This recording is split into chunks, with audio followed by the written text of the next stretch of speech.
Welcome back to the Takeout. Thank you very much for hanging out with us. Sources tell CBS News the Trump administration is pretty seriously discussing a potential $500 million bailout of Spirit Airlines.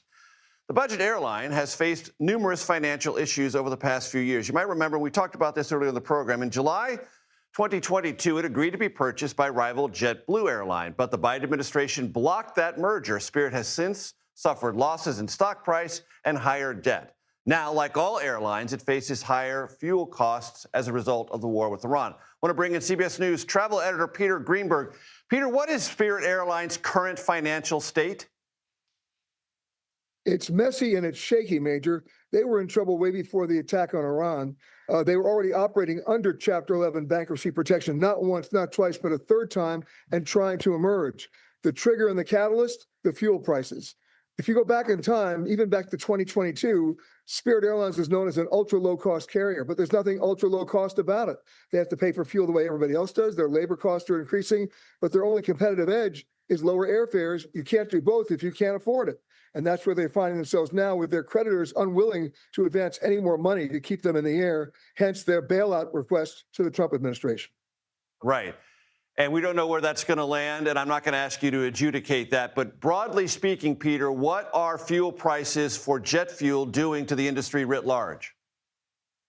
I'll give you an example. JetBlue already had a debt of $8 billion. They were paying $600 million a year in interest on that debt. In the last 6 weeks, their jet fuel bill went up $1 billion. That means they're having a debt load now of $9 billion. That's not sustainable. And you're seeing that all across the board. Lufthansa this week canceling 20,000 flights for their entire summer schedule.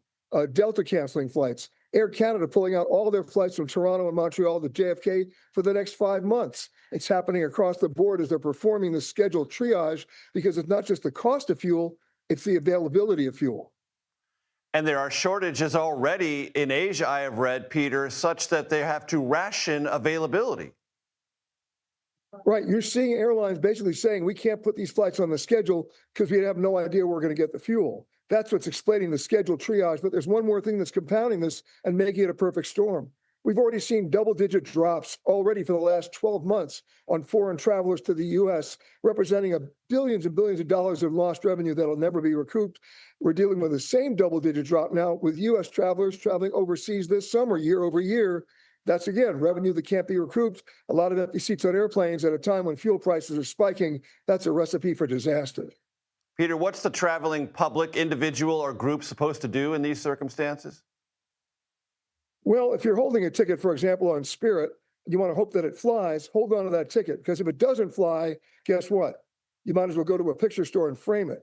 However, my suggestion is to go out and buy, protect yourself, a fully refundable ticket on a competing carrier on the same route you want to take.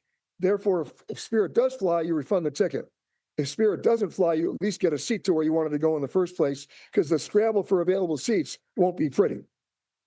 And Peter, whenever I book my own flights, I certainly lament the days when I could ask a travel agent to do that for me, but that's another story. I'm often asked by the airline to buy this insurance on the ticket. In this climate, in this circumstance, should people do that? No, not online. Remember, you have no idea what you're being covered for, and worse, you have no idea what you're not being covered for. I'm not telling you not to buy the insurance, but do it through a travel agent or a travel advisor or a third party, not through the airline itself. Peter Greenberg, always a pleasure, sir. You know it backward and forward, and that's why I'm always glad to turn to you for your expertise. Thank you.